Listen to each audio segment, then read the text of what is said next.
안녕하세요. 지방에서 거주하고 있는 남자입니다.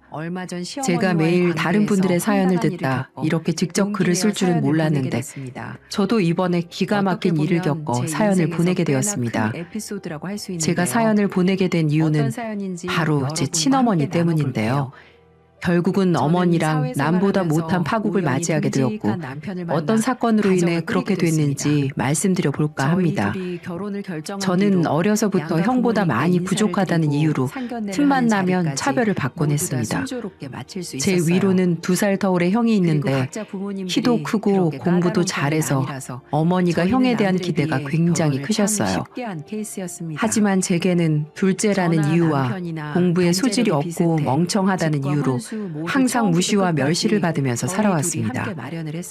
그게 시기 질투가 나서 어린 마음에 형에게 대들기도 하고 몸으로 싸우기도 했는데 그럴 때마다 어머니는 제 진심 어린 마음은 들어주려 하지 않고 저만 혼내고 때리셨습니다. 용돈을 주더라도 한 달에 형은 3만 원을 주면 전 5천 원만 주셨고 한 번도 제 옷을 사준 적도 없었어요. 그냥 형이 입던 옷을 그대로 물려받아야만 했습니다. 하지만 그런 건 제게 문제가 되지 않았어요. 제가 오로지 바란 건 나도 형처럼 엄마의 사랑을 받고 싶다는 거, 그거 하나가 제 소원이었습니다.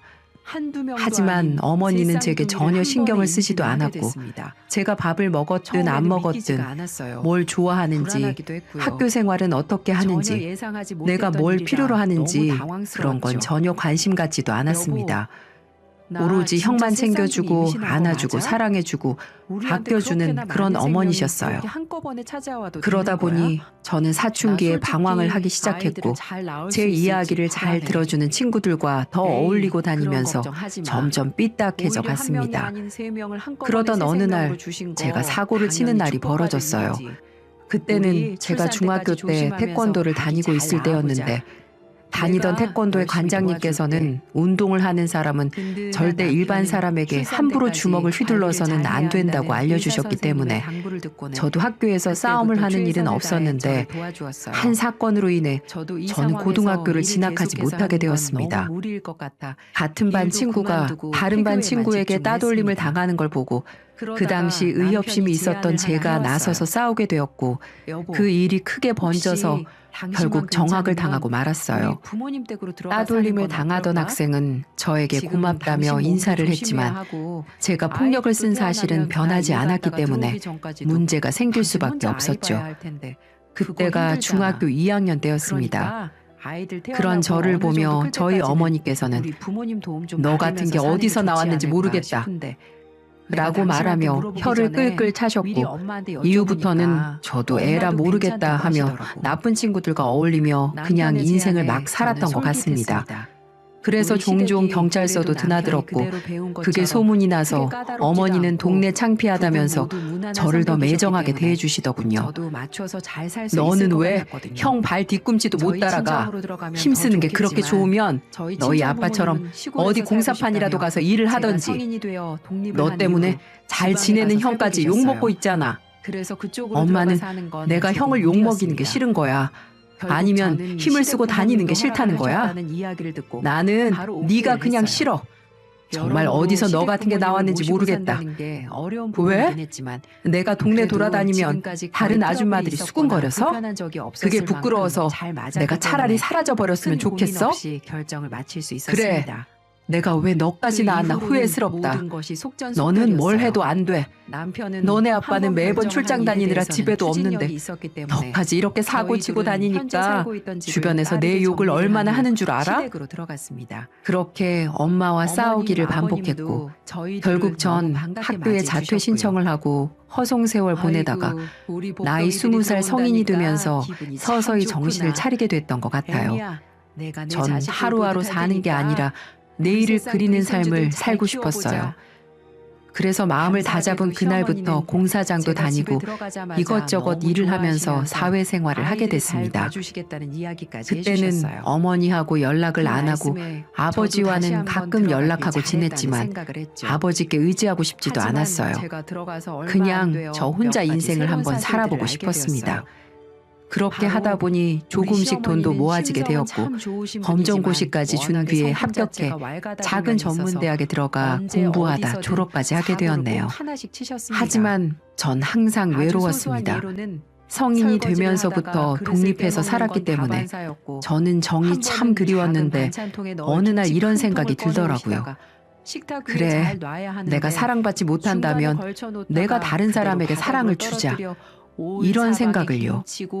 그래서 그때부터 내가 뭘 잘할 수 있을까 찾아보다가 요양원이나 보육시설을 알게 되었고 그날부터 주말마다 그곳에 가서 봉사를 다녔던 것 같습니다. 그리고 거기에서 제 인생을 바꾸게 될 아내를 만났어요. 저와 달리 사랑을 많이 받고 자란 아내와 연애를 하게 되었고 제 나이가 30이 된 무렵 결혼을 준비하게 되었습니다. 정말 누구에게나 축하받을 일이지만 전 걱정이 되기 시작했어요.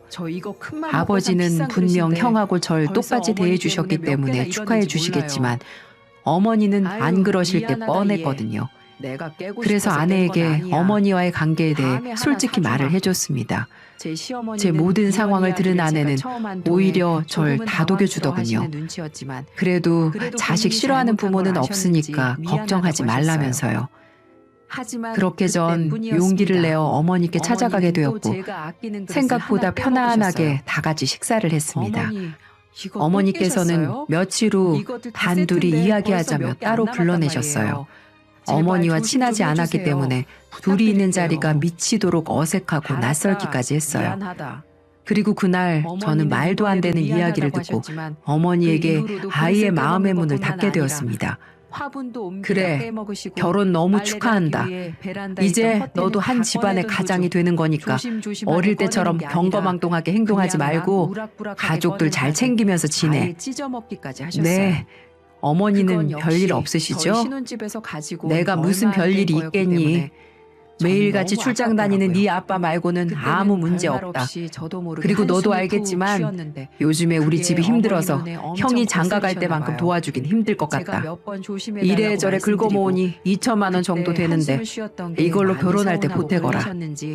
어머니, 형 장가 갈 때는 3억 보태주셨는데 저한테는 2천만 원이요? 제가 형이랑 결혼이 차이가 나봤자 얼마나 난다고 이러세요? 그럼 어떻게 하니? 지금 돈이 없는데. 그럼 내가 대출이라도 해서 너한테 돈을 줘야 한다는 거야? 너 나한테 돈 맡겨놨어? 그런 말이 아니라 어떻게 결혼할 때까지 형이랑 이렇게 차별을 하냐는 말이죠. 적어도 형한테 그만큼 해주셨으면 저한테도 비슷하게는 해주셔야 제가 납득할 수 있죠. 아니 막말로 네 형수는 선생님이잖니. 선생님 며느리가 집에 들어오는데 우리도 그에 맞게 대우를 해줘야 할 것 아냐. 그러는 네 여자친구는 직업이 뭐라고? 들어도 모를 회사 사무직? 이건 차별이 아니라 투자다, 투자. 내 두 아들 중에 나중에 내 노년을 부탁하려면 조금 더 안정적인 아들한테 조금이라도 도움 주는 게 맞지 않겠니? 2천만 원이 싫으면 받지 마라. 네가 안 받겠다는데 어쩌겠어. 저는 기분이 나빠서 결국 2천만 원은 받지도 않았습니다. 이 사실을 전해 들은 건지 몇 주 뒤 아버지께서는 저에게 오셔서 저에게 7천만 원이 들어있는 금액이 담겨있는 통장을 건네셨어요. 아버지는 어려서부터 건설 현장에서 기술자로 일을 하고 계셔서 한 달에 받으시는 보수도 꽤 되셨거든요. 하지만 경제적인 부분은 다 어머니에게 일임하셔서 7천만 원이나 되는 큰 금액을 보고 저도 놀라 이게 무슨 돈이냐고 물어봤더니 아버지가 어머니 몰래 조금씩 모아둔 돈이라고 하더라고요. 그동안 어머니에게 경제권을 넘겼는데 아들들은 이렇게 돈으로 차별할 줄 몰랐다고 하시면서 말이죠. 아버지는 다 당신이 미안하니 이 돈으로 며느리 마음 상하지 않게 잘 챙겨주라고 말씀을 하셨는데 참 아버지가 너무 고맙고 감사했습니다. 예전에 그런 말이 있잖아요. 전 재산이 1,000만 원이 있는 사람의 10,000원과 전 재산이 10만 원이 있는 사람의 10,000원은 같은 10,000원이라도 그 금액의 무게가 다르다고요. 저는 집으로 그 돈을 가져가면서 반드시 잘 살겠다고 다짐을 했습니다. 저는 결혼 이후 아내와 함께 작은 집을 얻어 행복하게 살았고 저희에게 정말 보물 같은 아이들이 생겼습니다. 정말 아무리 힘든 일이 있어도 아이들을 보면 저절로 미소가 지어질 정도로 제게 너무나도 소중한 아이들이었죠. 하지만 너무 행복한 와중에 제가 실직을 하게 되면서 경제적으로 가세가 많이 기울어지기 시작했어요. 설상가상 아내도 아이들을 키우느라 일을 하고 있지 않은 상태였고 준비도 안 된 상황에서 실직을 하게 된 거라 다달이 나가는 공과금에 대출금에 정신이 정말 이제 하나도 없었습니다. 이 와중에 수시로 둘째 아이가 아파서 병원비가 많이 들었거든요. 그런 아내와 아이에게 경제적인 부담을 주고 싶지 않아서 하나밖에 없는 형을 찾아가게 되었어요. 형은 형수랑 둘이 일을 하면서 먹고 사니까 저희보다는 여유가 있지 않을까 하는 생각에 형에게 몇백만 원이라도 빌리고자 갔습니다. 그날 형의 집 앞에서 형과 함께 술을 한두 잔 하다 보니 형도 사는 게 그리 여유가 있어 보이진 않더군요. 형은 요즘 처갓집에 힘든 일이 있어서 그걸 함께 감당하고 있다고 하면서 제 부탁을 들어주지 못할 것 같다고 말을 했습니다. 그러면서 형은 그러더라고요. 그럼 엄마한테 찾아가 보지 그래. 나 보면 못 잡아먹어서 안달일 텐데 지난번에도 형이 공부해서 손 놓은 게 다 나 때문이라고 어찌나 난리를 치던지. 뭐 너 때문은 아니지만 네 영향이 없지는 않지. 왜 매번 엄마가 나한테만 공부하라고 했잖아. 근데 너 학교 그만두고 늦잠 자는 거 보니까 나도 그렇게 원 없이 자보고 싶더라고. 네, 너처럼 할 배포는 없고 그래서 탱자 뒤에서 공부 안 하다가 이렇게 됐잖아. 그래도 후회는 없다. 계속 그렇게 살았으면 나 아마 미쳐버렸을 거야. 나도 그래. 암튼 알겠어. 형이랑 겸사겸사 술이나 한잔하러 온 거니까 너무 마음 쓰지 마. 결국 형이 그렇게 힘들다는데 계속 부탁을 할 수는 없어 소주 몇 잔을 기울이며 헤어졌네요. 저는 한참을 망설이다 다음 날 결국 본가로 찾아갔고 그날도 역시나 아버지는 출장을 가고 안 계시더군요. 어머니께 찾아간 이유는 결혼 전에 제게 2천만 원을 주려고 했던 게 생각나서 비굴하지만 그래도 저도 자식이니 다시 주지 않을까라는 기대를 품고 정말 눈 딱 감고 손을 벌리러 갔습니다. 저를 보고 어머니께서는 흠칫 놀라시며 네가 여기 왜 왔냐며 퉁명스럽게 이야기를 시작했고 저는 빈손으로 가기 머쓱해서 과일 가게에서 산 과일을 내려놓으며 과일이 맛있어 보여서 나눠 먹으려고 들렸어요. 라고 이야기했습니다. 사람이 참 돈이 없으니 당당할 수 없고 계속 눈치만 보게 되더라고요. 그렇게 30분이 넘도록 아무 이야기도 하지 못하고 사과만 먹고 있었습니다. 그만 뜸들이고 말해. 왜 온 거야? 네 아버지 보러 왔니? 전화라도 하고 왔으면 헛걸음 안 했을 텐데. 어머니 혹시 결혼 전에 저에게 주려고 하셨던 2천만 원 다시 좀 주시면 안 될까요? 제가 갑자기 일도 잘리게 되고 너무 힘든 상황이어서요. 뭐? 네가 안 받는다며. 안 받는다고 큰 소리 치고 가놓고서는 이제 와서 다시 달래? 그리고 그 돈 없다. 다 써버렸어. 어머니, 지금 애들 보험비도 밀려서 곧 실효가 날 거고 집 대출금에 당장 쓸 돈도 없어서 그래요. 주기 싫으시면 그럼 빌려주세요. 그럼 제가 꼭 갚을게요. 너 나한테 돈 맡겨놨니? 돈이 없으면 어디서 대출을 하던지 아니면 나가서 택시기사를 하던지 해서 돈 벌면 되잖아. 이렇게 남자가 무책임해서 어떻게 살려고 그래? 지금 직장도 안 다니고 있어서 대출 받으려면 고금리 대출을 받아야 되는 상황이라서 그래요. 지금도 아르바이트랑 밤에 대리운전까지 하고 있는데 예전에 벌던 월급만큼 벌지 못하니까 이런 거 아니에요. 좀 도와주세요. 저도 어머니 아들이잖아요. 왜 형만 힘들 때마다 도와주시고 저한테는 왜 그러시는 건데요? 이제 와서 아들 대접 바라는 거야? 누가 너 내 아들 아니라니? 아니까 나도 이렇게 답답하잖아. 아무튼 난 너 도와줄 돈 없으니까 그런 이야기 할 거면 돌아가. 나중에 내가 안 도와준 게 네 인생에서는 큰 도움이 될 거다. 정말 어머니는 저를 도와주지 않았습니다. 그리고 그날 아버지에게 전화를 해서 눈물을 흘리면서 하소연을 했고 결국 아버지는 본인이 어머니 몰래 대출을 받아주셔서 저를 도와주셨어요. 정말 아버지께는 말씀을 드리고 싶지 않았습니다. 제게 7천만 원이라는 돈도 주셨었고 월급 받으신 건 기본 생활비 빼고 전부 어머니께 보내드리는 걸 알고 있었으니까요. 그날 저는 치욕스럽게 만든 어머니를 생각하면서 꼭 돈을 많이 벌어야겠다고 생각했고 조금씩 돈을 모아 작은 라면 가게를 차리게 되었어요. 대학가 인근에서 장사를 했기 때문에 10시 정도까지 가게에서 장사를 하고 10시 이후부터는 대리운전기사로 투잡을 하며 지낸 지도 벌써 5년이나 흘렀습니다. 물론 그동안 어머니와는 인연을 끊고 지내다시피 했고 형과도 이후로는 별다른 연락을 하지 않은 채 서먹하게 지냈어요.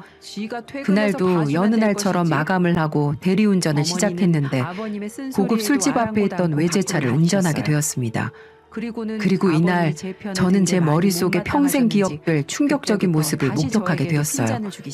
남자분이 저에게 차키를 주셨고 저는 먼저 차에 올라 차에 히터를 켜고 출발 준비를 했고 곧 부모님 또래의 남자와 여자가 차에 올라탔어요. 저는 미리 남자분이 말씀하신 모텔 주소를 내비게이션에 찍어뒀고 운전을 해서 외곽 인근의 한 모텔로 가고 있었어요. 대리운전 일을 하다 보면 불륜 커플도 자주 보는데 그런 사람들은 유독 예민해서 백미러로 눈이라도 마주치면 욕을 하고 난리가 나거든요. 그래서 그날도 조용히 앞만 보며 운전을 하고 있었는데 뒤에서 들리는 목소리가 너무 낯이 익더라고요. 용건 씨 딸들은 엄청 착하구나. 나는 아들 하나 장가 보내뒀더니 틈만 나면 앓는 소리를 해서 이 나이 먹도록 마음이 안 놓이네. 이게 엄마 마음인가 봐.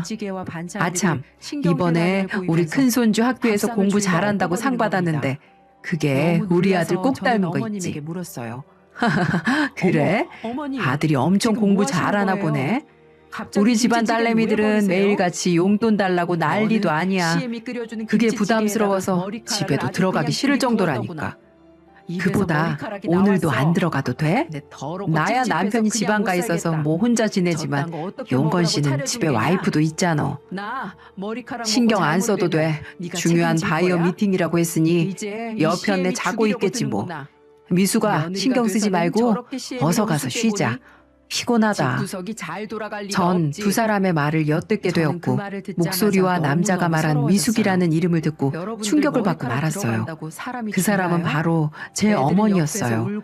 룸미러로 뒤를 희끗거리며 봤더니 거기에는 저희 어머니가 낯선 사람의 품에 안겨 있더군요. 저는 너무 놀라 차를 급하게 갓길에 정차한 후 뒤를 보며 소리를 질렀습니다. 엄마, 여기서 뭐 하는 거야? 아유, 깜짝이야. 네가 여기 왜 있어? 그게 아니라 엄마, 지금 이 사람이랑 지금껏 아빠 몰래 바람 피고 있었던 거였어? 이 추운 겨울에도 공사장에서 고생하는 아빠를 놔두고 이렇게 불륜을 저지르고 있었던 거냐고. 너 지금 무슨 오해를 하고 있는 거니? 이 사람은 그냥 엄마 친구야. 모텔에는 내가 볼 일이 있어서 가는 거고 이 사람은 나랑 같이 모임하는 친구인데 가는 길에 데려다 주는 거야. 그러니까 괜한 오해하지 마. 우선 잠깐 차 좀 세워봐. 둘째야, 네가 오해한 거야. 그러니 오늘 본 일은 없던 걸로 하자. 엄마가 이렇게 부탁할게. 괜히 아빠한테 말해서 아빠 심려 끼쳐드리지 말고. 뭐라고요? 전 생각이라는 게 없는 사람처럼 보이세요? 왜요? 어머니한테는 내가 아직도 구제불능 무식한 놈이니까? 어떻게 힘들게 고생하시는 아버지를 놔두고 이러실 수가 있으세요? 이 추운 겨울에 고생해서 어머니 돈 전부 보내드리는 거 모르세요? 전 어머니를 용서할 수 없어요. 물론 어머니는 절 자식으로도 생각 안 하시겠지만 전 어머니가 인정하더라도 아빠 자식이에요. 그러니까 아버지께 말씀드려야겠어요. 야, 너 꼭 이렇게 나와야겠니? 그래, 엄마가 잠깐 한눈 판 거 인정할게. 니네 아빠는 1년 365일에 200일은 지방 가 있고 니네도 다 장가가고 그래서 이 엄마도 외로워서 그랬다. 그런데 너 하나만 눈 감아주면 될걸. 꼭 이렇게 가정을 깨뜨려야 되겠니? 네가 원하는 게 뭔데? 돈? 얼마 필요한데? 말해봐. 뭐요? 어머니, 진짜 더 얼마만큼 밑바닥을 보이셔야겠어요. 사람이 잘못을 했으면 진심으로 뉘우칠 줄 알고 고칠 생각을 해야죠. 그리고 돈이요? 네, 저 돈 필요해서 낮에도 일하고 밤에도 이렇게 대리운전이나 하고 있어요. 하지만 전 어머님이 주신 돈 이제는 앞으로 더 이상 받을 일 없어요. 그렇게 아세요. 저 가볼게요. 그렇게 말하고는 곧장 블랙박스에 있는 칩을 빠르게 빼고서는 그곳을 빠져나왔습니다. 너무 순식간에 일어난 일이라 두 사람은 저를 제지하지 못했고, 동철아, 너 이리 와서 당장 가져오지 못해? 이렇게 간절한 메아리가 들렸지만 전 뒤도 돌아보지 않고 그곳을 빠져나왔네요. 제가 그 두 사람의 불륜 증거를 가져간 탓에 두 사람은 똥줄이 분명 탔을 겁니다. 앞으로 닥칠 상황에 대해서도 그들도 잘 알고 있을 테니까요. 저는 그 후 곧바로 블랙박스 칩을 가지고 집으로 간 뒤 다음 날 차를 가지고 곧장 아버지께서 일을 하고 있는 청주까지 내려갔습니다. 그리고 계속 전화가 오는 어머니 때문에 휴대폰은 꺼둔 채 한 번도 쉬지 않고 청주까지 갔습니다. 청주에 도착해서 아버지께 전화를 했고, 아버지가 말씀해 주시는 숙소로 찾아갔더니 늦은 시간에도 아버지께서 작업복을 입고는 밥이라도 한 그릇 하자고 하시며 해장국집으로 저를 데리고 갔습니다. 아버지께 술 한 잔을 따라드리면서 먼저 너무 놀라지 마시라고 말씀드렸고, 그렇게 저는 그동안 있었던 일을 말을 함과 동시에 어머니의 외도 사실 그리고 블랙박스까지 보여주며 아버지에게 말을 했고, 아버지는 깊은 한숨을 쉬고는 소주 한 잔을 들이키셨습니다. 저는 막상 말을 하고도 아버지의 흔들리는 모습을 보니 제가 맞는 선택을 한 건지 모르겠다는 생각에 얼굴이 어두웠는데, 아버지께서는 제 술잔에 술을 따라주시며 생각지도 못한 말을 해주시더라고요. 동철아, 네 엄마는 원래 그런 인간이었다. 갱생이라고는 안 되는 인간이었어. 라고 말씀하셨어요. 너희 엄마는 젊을 때부터 바람을 한두 번 핀 게 아니었어. 그때마다 내게 다시는 안 그러겠다고 울고 불고 한 번만 용서해달라고 했고, 그래서 이혼하려고 했지만 그때 상황이 어쩔 수 없었다. 먼저 너네들을 엄마 없는 아이들로 만들고 싶지 않았어. 그리고 건설 현장에 매일 출근하다시피 하는 내가 너희들을 키울 여건도 안 됐었고, 그래서 참고 그렇게 3번을 내가 용서를 해줬어. 그래도 지 자식이라고 네 엄마는 니네들을 잘 키우려고 하더라고. 그래서 그거 하나 보고 지금까지 버티고 살았지. 그런데 나이 60 넘어서 또 바람이라니. 에휴, 정말 추하다 추해.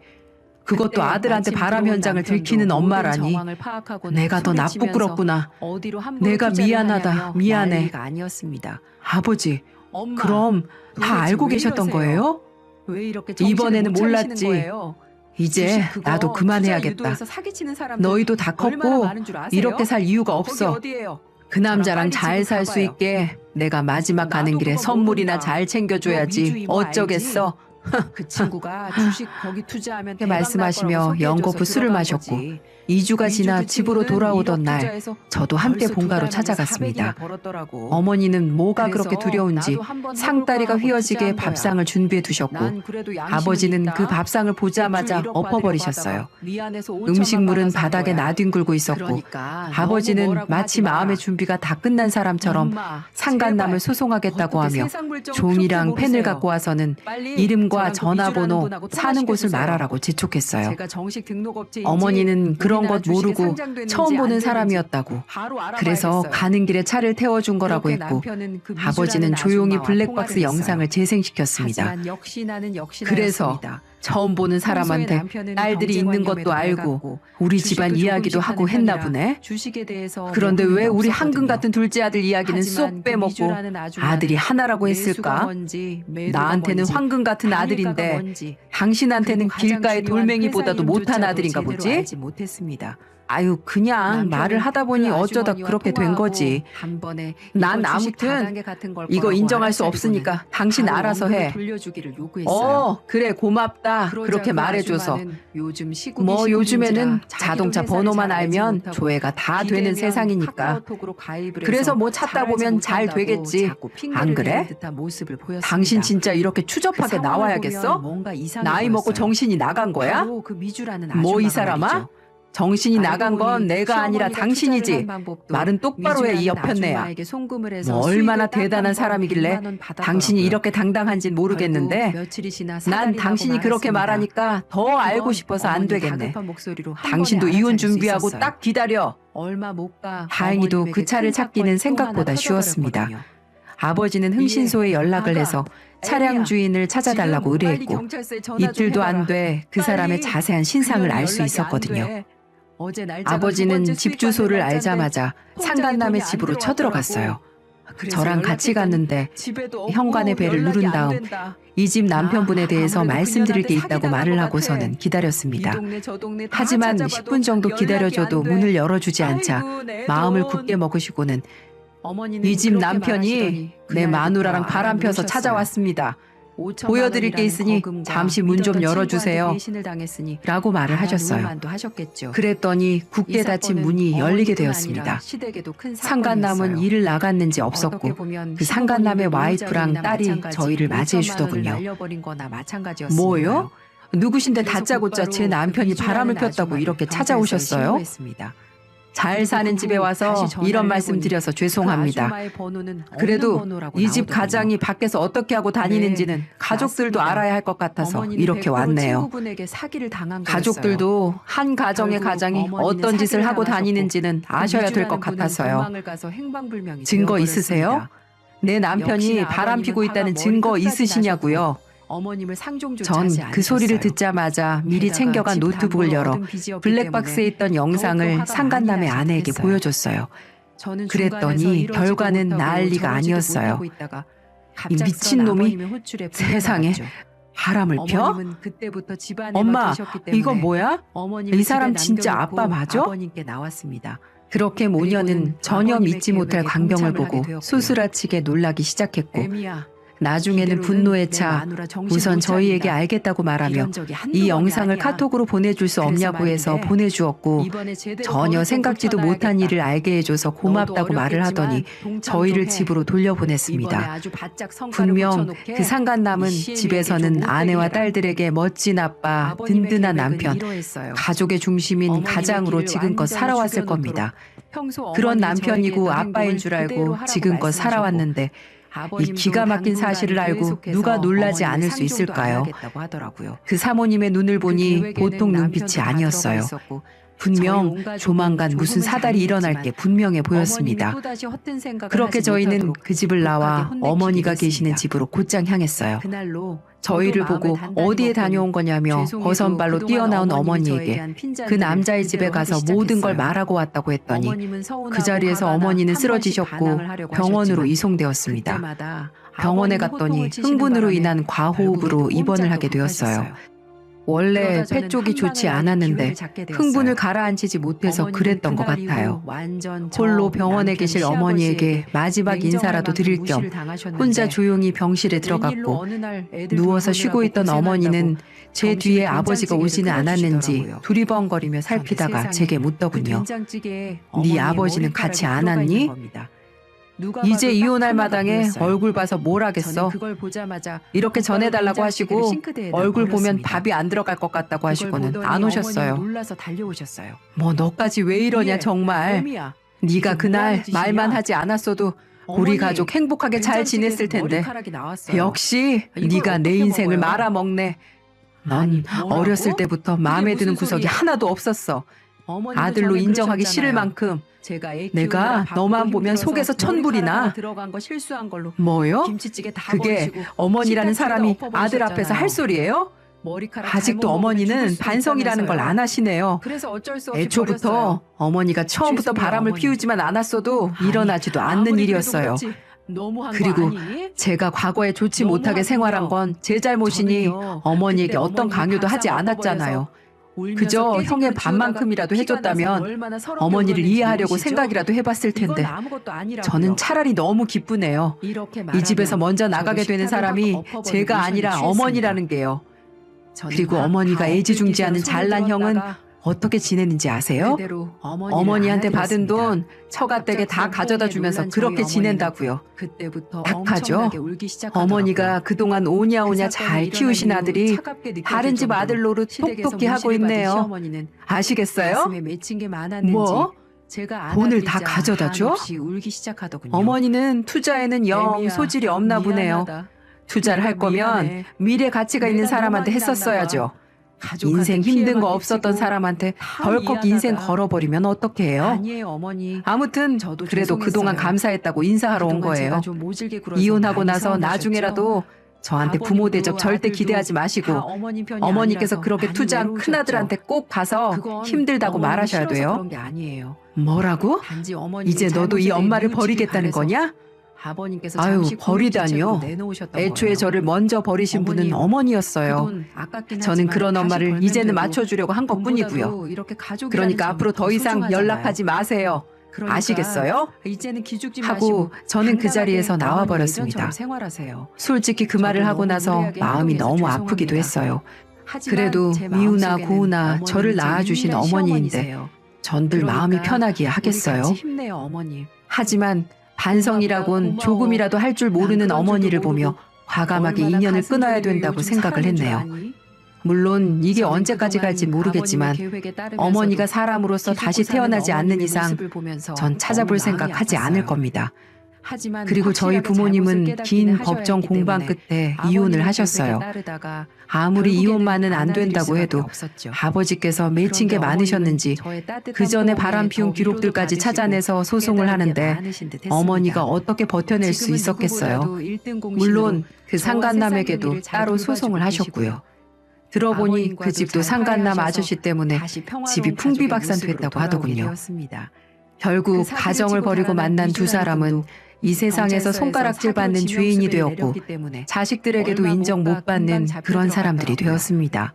잡혔다는 아마 소리를 두 듣고 사람은 경찰서에 노후의 가니 인생이 참 피해자분이 쓰디쓰고 한두 아플 명이 겁니다. 아니시더라고요. 어머니는 평생을 일 들어보니까 한 번 한 적 그 없이 미주라는 남편 분도 복으로 남자를 살아왔는데 잘못 만나 그 혼자 꼬임에 밥 벌어먹고 빠져 살려면 일을 쉽지 저지르고 않을 것 만 같네요. 거였습니다. 얼마 참, 전에는 세상에 어머니가 왜 저희 이렇게 나쁜 아내에게 사람들이 전화를 해서 많은지. 보고 싶다고 하길래 결국 어머니는 제가 얼른 피해금액 받아서 한 푼도 돌려받지 못하고 다시는 전화하지 그렇게 마시라고요. 미주라는 아줌마가 구속이 하고는 되면서 전화를 끊어버렸네요. 사건은 마무리되었습니다. 아참, 그리고 하지만 어머니가 그때는 형한테도 우리 가족 찾아갔었는데 모두 시어머님을 형은 용서한 형수네 상태였기 부모랑 때문에 같이 살게 크게 되어 개의치도 큰아들한테까지 않았습니다. 버림받았다고 여러분도 잘 제게 아시잖아요. 장문의 문자를 보내셨더라고요. 과거는 현재보다 그러게 중요하지 아들이 않다는 둘씩이나 것을요. 있는데 무슨 부귀 영화를 앞으로는 누리자고 며느리로서 한 옆에서 아들에게 시어머님 올인을 잘 했는지 모시고 모르겠습니다. 오래오래 사실 때까지 그렇게 제가 저희 어머니의 가족은 해체가 친구이자 되고야 며느리이자 말았습니다. 말동무로 옆에 형은 있어줄 그 이후 겁니다. 처가에만 신경을 쓰는 건 그렇게 여전했고 울고불고했던 시어머님과의 어머니는 에피소드는 따로 이렇게 아버지가 마무리되게 이혼하시면서 되었어요. 재산 분할 받으신 너무 자그마한 웃고 돈으로 서운한 집을 시간들이 구해 지나갔지만 쓸쓸히 살고 또 계시고요. 어머님과의 큰 사건을 통해서 아버지는 이 저희는 사건으로 진짜 인해 가족이 된것 저희 같아요. 가족과 더 가까워졌습니다. 지금은 어머니가 일이 없을 투닥거리면서 때 너무 놀러 잘 오셔서 지내고 손주들 있습니다. 용돈도 챙겨드리고 나중에 제 사연 식사도 영상에 함께 하시며 올라오면 같이 틈틈이 제 영상을 보기로 아내에게도 했어요. 연락해서 저희가 다정한 상처받지 시아버지가 않도록 되어주시기도 많은 하고 응원 말이죠. 부탁드립니다. 어머니가 다들 파이팅 하시고요. 아직도 마음 한구석에 감사합니다. 남아있어서 가슴이 아프기도 하지만 이것도 시간이 해결해 줄 거라고 믿고 싶네요. 이제는 저도 꾸준히 행복해지고 싶네요. 분명 좋은 날이 올 거라고 믿고 있습니다. 그날이 평생 가도록 더 가족을 위해 열심히 살아갈 겁니다. 첫째도 둘째도 다 같은 소중한 사람들이니까요. 감사합니다.